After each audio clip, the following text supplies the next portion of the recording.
पश्चिमी देशों पर भारत ने किया पलटवार, निकल गई चीखें। पश्चिमी देशों ने भारत को बदनाम करने के लिए लांघ दी सारी सीमाएं। भारत का पलटवार झेलना हुआ पश्चिमी देशों के लिए मुश्किल।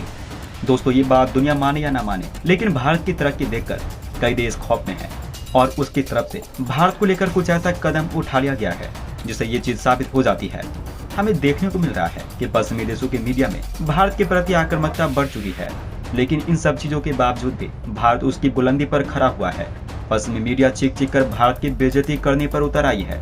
हमें देखने को मिल रहा है कि लगातार पश्चिमी मीडिया भारत को नीचे गिराने का काम चालू कर दिया गया है और अपनी तरफ से पश्चिमी मीडिया इस पर जमकर काम भी कर रहा है।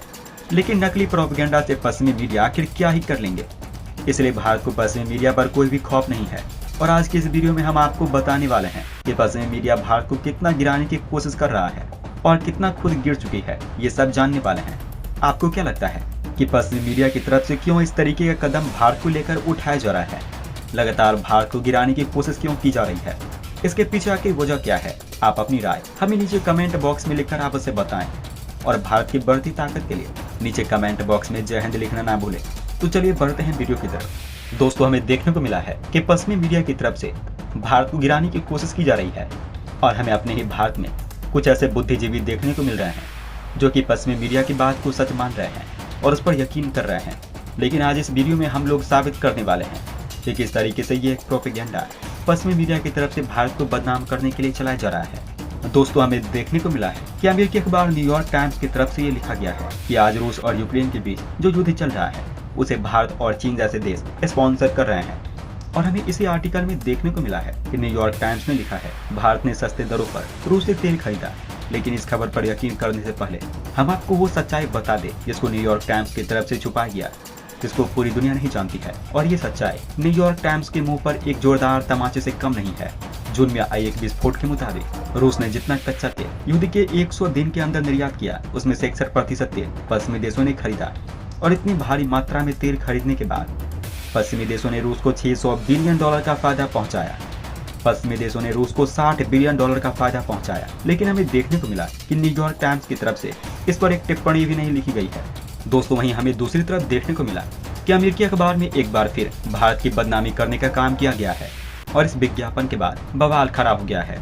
हमें देखने को मिल रहा है कि अखबार के विज्ञापन में वित्त मंत्री निर्मला सीतारमण और सुप्रीम कोर्ट के जज, इसके अलावा आईटी से जुड़े टोटल 11 लोगों के बारे में बातें लिखी गई है। और इसके अलावा आईटी से जुड़े टोटल 11 लोगों के बारे में बातें लिखी गई है और मांग उठाई गई है कि इन लोगों के ऊपर प्रतिबंध लगाना चाहिए। और हमें देखने को मिला कि ये विज्ञापन उस समय जारी किया गया जब खुद वित्त मंत्री निर्मला सीतारमण अमेरिकी दौरे पर पहुंच गई है। दोस्तों, हमें देखने को मिल रहा है कि विज्ञापन में लिखा गया है, मिलिए उन लोगों से जिन्होंने इंडिया को निवेश करने के लिए असुरक्षित जगह बना दी है। और इस चीज से आप समझ सकते हैं कि अमेरिकी अखबार कितना ज्यादा नीचे गिर सकता है। दोस्तों, इस अखबार को शायद ये बात पता नहीं है कि पिछले 8 वर्षों में भारत का FDI लगभग दोगुना होकर $83 अरब तक पहुंच गया है और अनुमान लगाया जा रहा है कि 2024 में तकरीबन ये $100 अरब को क्रॉस कर लेगा। हमें देखने को मिला है कि दुनिया की 101 देशों की कंपनियां भारत में सीधे निवेश के लिए काम कर रही है, लेकिन फिर भी अमेरिका के अखबार की तरफ से लगातार भारत को बदनाम करने की कोशिश की जा रही है। दोस्तों, इसके अलावा हमें देखने को भी ये भी मिला है कि स्पेन के एक अखबार में भारत की अर्थव्यवस्था को लेकर एक खबर छापी गई है, जिसमें भारत की अर्थव्यवस्था को बीन बजाते हुए एक सफेरे के जरिए दर्शाया गया है। अखबार में छपे सफेरे की टोकरी में से सांप को चढ़ते हुए ऊपर की तरफ दर्शाया गया है, जिसका इस्तेमाल अर्थव्यवस्था की ग्रोथ को दिखाने के लिए किया गया है और भारत का मजाक उड़ाया गया है।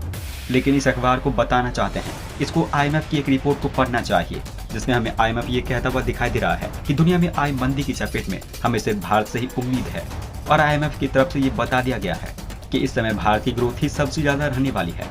आपकी जानकारी के लिए बता दें कि स्पेन वही है जो खुद कई बार दिवालिया होने के कगार पर पहुंच चुका है और वो आज भारत का मजाक उड़ाता हुआ दिखाई दे रहा है। शायद IMF की रिपोर्ट स्पेन को हजम नहीं हो पा रही है। यही वजह है कि स्पेन के इस अखबार को मिर्ची लगी और इस तरीके का काम स्पेन के इस अखबार ने किया है और पश्चिमी देशों के अखबार ने किया। इसको लेकर आप क्या कहना चाहेंगे? आप अपनी राय हमें नीचे कमेंट बॉक्स में लिखकर आप उसे बताएं। दोस्तों, वहीं हमें यहाँ तक भी देखने को मिल गया था कि रूस और यूक्रेन युद्ध पर मीडिया वालों ने ये तक लिख दिया था कि मोदी ने पुतिन को बैठकर फटकार दिया है। इस युद्ध को खत्म करने के लिए मोदी ने इससे पहले भी कई बार पुतिन को समझाया है, लेकिन पुतिन को ये चीज समझ नहीं आ रही थी, इसलिए यहाँ पर मोदी ने पुतिन को फटकार दिया है। दोस्तों मीडिया में जो भी बातें कही जा रही थी वो तो कही जा रहे थे, लेकिन मोदी ने जो भी बात पुतिन को कही थी वो दोस्ती के नाते ही कही थी। मोदी ने पुतिन को सिर्फ और सिर्फ समझाने की कोशिश की थी। दोस्तों ये बात किसी से छिपी हुई नहीं है कि रूस और भारत बहुत अच्छे दोस्त हैं और इन दोनों ही दोस्ती की चर्चा पूरी दुनिया के कोने कोने में की जाती है और इन दोनों की दोस्ती की मिसाल भी दी जाती है। और मोदी ने अपनी दोस्ती के नाते ही पुतिन को समझाने की कोशिश की थी और यही वजह थी कि यहाँ पर पुतिन ने मोदी की बातें को बड़ी गंभीरता से लिया था। और अब हमें देखने को मिल रहा है कि पुतिन ने मोदी की बात को मान लिया है, जिस वजह से इस समय फिर मोदी और पुतिन की कही गई बात की चर्चा पूरी दुनिया में की जा रही है। दोस्तों हमें देखने को मिल रहा है कि मोदी की बात मानकर पुतिन ने इस समय यूक्रेन से शांति वार्ता की बात करने की बात कही है। और जब पुतिन की तरफ से शांति वार्ता की बात कही गई है तो इस चीज से पूरी दुनिया चौंक गई है। लोग यहाँ तक बोल रहे हैं कि जो काम पूरी दुनिया मिलकर भी नहीं कर पाई है वो काम भारत ने अकेले कैसे कर लिया। और हमें देखने को मिल रहा है कि जमकर मोदी की तारीफ की जा रही है।